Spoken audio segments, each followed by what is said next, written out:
नमस्कार and welcome you all to world affairs. मैं हूं प्रशांत धवन। नाउ रिसेंटली आपने इस टॉपिक से रिलेटेड बहुत सारे आर्टिकल्स देखे होंगे जहां पर यह लिखा है कि यूएस प्रेसिडेंशियल होपफुल अभी के लिए तो ये प्रेसिडेंट की रेस में बहुत पीछे है, मगर अभी से ही ये इंडिया को टारगेट कर रहे हैं। डोनाल्ड ट्रंप ने ऑन रिकॉर्ड ये कह दिया है कि अगर मैं 2024 में यूएसए का प्रेसिडेंट बना तो मैं इंडिया पर रेसिप्रोकल टैक्स इंपोज कर दूंगा। नाउ ये बात ट्रंप ने आज से कई साल पहले कही थी, उसके बाद ये ठंडे पड़ गए थे। लग रहा था कि ये बात ये दोहराएंगे नहीं, मगर ट्रंप ने कैटेगोरिकली इंडिया को टारगेट करके कहा है कि इंडिया पर तो स्पेशली मैं टैक्स लगाऊंगा अगर मैं यूएसए का प्रेसिडेंट बन गया। नाउ ये किस टाइप के टैक्स की बात कर रहे हैं, ये इतना नाराज क्यों है इंडिया से अचानक से, ये जानने से पहले ना एक क्वेश्चन आपके माइंड में ये आ सकता है। चलो ठीक है, ट्रम्प ये सब बातें कर रहे हैं, विवेक रामास्वामी का क्या हुआ? आज के समय ट्रम्प के बराबर ये कहाँ खड़े हैं? देखो, रिपब्लिकन पार्टी जो है यूएसए की, वहां पर दो मेन फ्रंट रनर्स हैं जो जीत सकते हैं रिपब्लिकन प्राइमरी का इलेक्शन।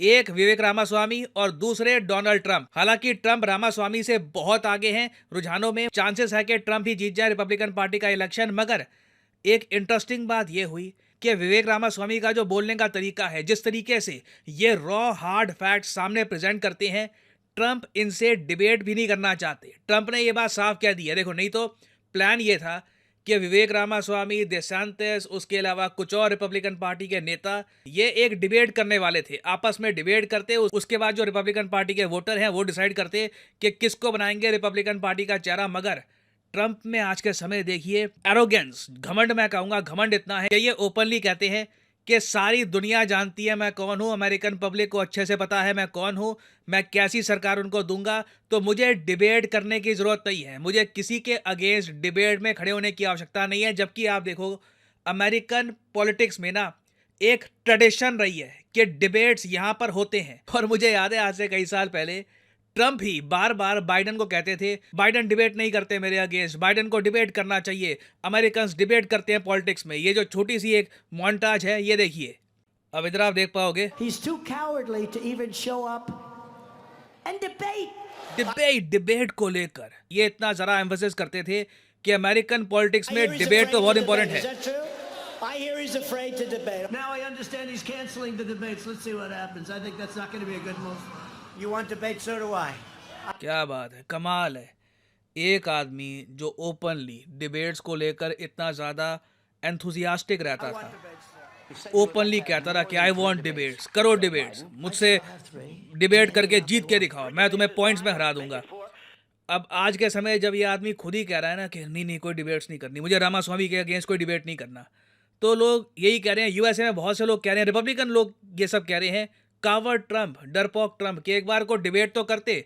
अभी ट्रंप ये कह रहे हैं कि मेरी पॉपुलैरिटी इतनी है कि सबको पीछे करो, ऐसे ही वोटिंग कर दो, मैं जीत जाऊंगा। तो रिस्क बहुत बड़ा उठा रहे हैं ये, क्योंकि मान लीजिए वोटिंग हो गई और उसके बाद इनको जेल में भी भेज दिया गया, तो उसके बाद इनका सपोर्ट बेस भी इनको इतनी हेल्प नहीं करेगा, क्योंकि लोग कहेंगे कि सर जी आपने तो डिबेट भी नहीं किया था, आपने जो बाकी रनर्स हैं उनसे compete ही नहीं किया, उनके सामने अपने पॉइंट्स ही नहीं रखे, उनके पॉइंट्स को काउंटर ही नहीं किया। मगर ट्रंप की स्ट्रैटेजी यहाँ पर कुछ और है। ट्रंप ये चाहते हैं कि सीधा डायरेक्टली ना इनको अमेरिकन ऑडियंस और इवन दुनिया भर में जो लोग हैं वो लोग देखे एज ए प्रेसिडेंशियल फेस। ये चाहते हैं कि जो वर्ल्ड लीडर वाला इनका जो स्टेटस है ये वापस इसको रीगेन करे। नाउ अगेन मैं पर्सनली मानता हूं कि इन्हें डिबेट करना चाहिए था, डिबेट को स्किप करके ये बड़ी गलती कर रहे हैं। लॉन्ग टर्म में इनको इसका नुकसान होगा। अगर मान लो बाइडन ने भी कह दिया कि मैं डिबेट नहीं करूंगा, तब ये क्या करेंगे? मगर ट्रंप ने भी के लिए डिसाइड ये कर लिया है कि ये ऐसे एक्ट करेंगे जैसे कि ये प्रेसिडेंट बन चुके हैं या फिर बस स्वेरिंग इन सेरेमनी बची है। क्योंकि ये जो स्टेटमेंट है ना बहुत अजीब है।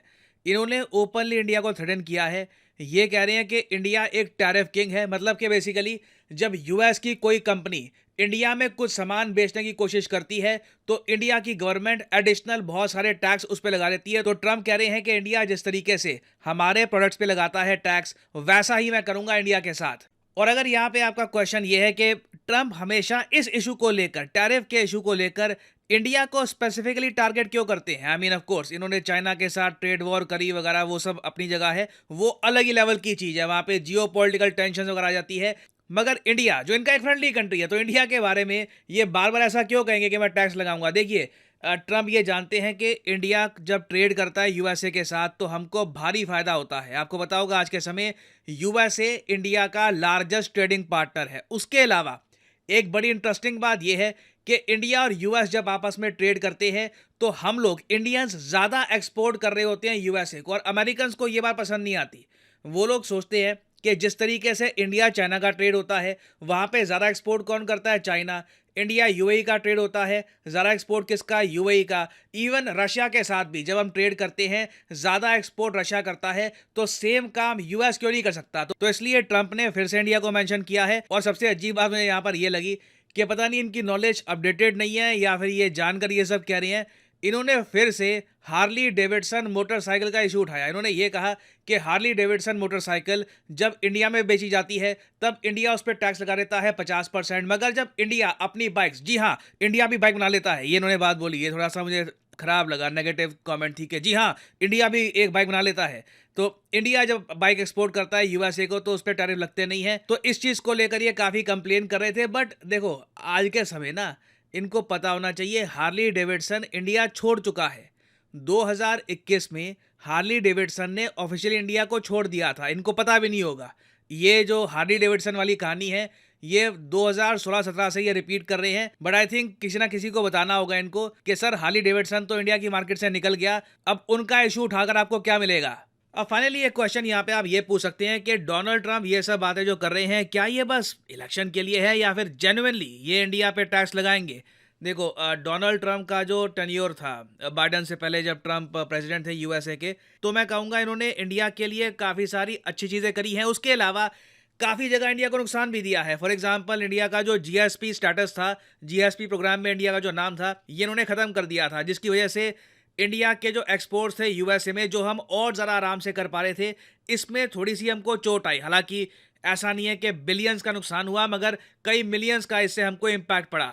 तो मैं सरप्राइज नहीं होऊंगा कि अगर डोनाल्ड ट्रंप वापस पावर में आते हैं तो ये इस टाइप के टैक्स इंडिया पे लगाएं। इसका देखिए इम्पैक्ट इंडिया पे कितना बड़ा होगा ये तब देखने को मिलेगा जब डिटेल सामने आएंगी कि ये किन प्रोडक्ट्स पर टैक्स लगाएंगे, कि कौन से इंडिया के जो एक्सपोर्ट्स हैं उन पे ये कहीं ना कहीं टैरिफ लगाने वाले हैं। तो अगेन अभी तो ट्रंप के सामने सबसे बड़ी चुनौती ये है कि ये जेल से बाहर कैसे रहेंगे, ये अपने जो अपोनेंट्स हैं रिपब्लिकन पार्टी में जैसे कि रामास्वामी, इनको कैसे हराएंगे। फिर जाके इनका प्रयास होगा कि बाइडन को ये टक्कर दे यूएस प्रेसिडेंट की सीट के लिए। तो ट्रंप की ये स्टेटमेंट्स अभी के लिए आई हैं, मगर ये स्टेटमेंट्स काफ़ी प्रीमेच्योर है। इंडिया पे कोई directly impact for the time being तो इनका नहीं होने वाला। तो आने वाले समय में देखिए यूएस प्रेसिडेंशियल इलेक्शन से रिलेटेड काफ़ी अपडेट्स आएंगी, काफ़ी न्यूज़ आएंगी। इस सब न्यूज़ पर मैं अपडेटेड वीडियो बाद में आपके लिए लाता रहूँगा। और फाइनली यहाँ पर मैं ये भी ऐड कर दूं कि आप किसी भी एग्जाम की तैयारी कर रहे हैं, चाहे एसएससी, यूपीएससी, बैंक, आप परचेज कर सकते हैं अनअकैडमी के क्वालिटी कोर्सेज।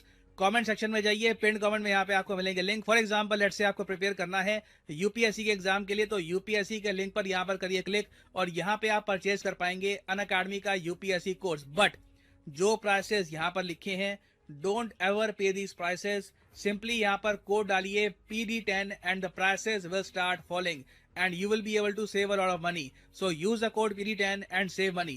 और इसी नोट के साथ ये है वीडियो का अंत। Thank you for listening. May the gods watch over you.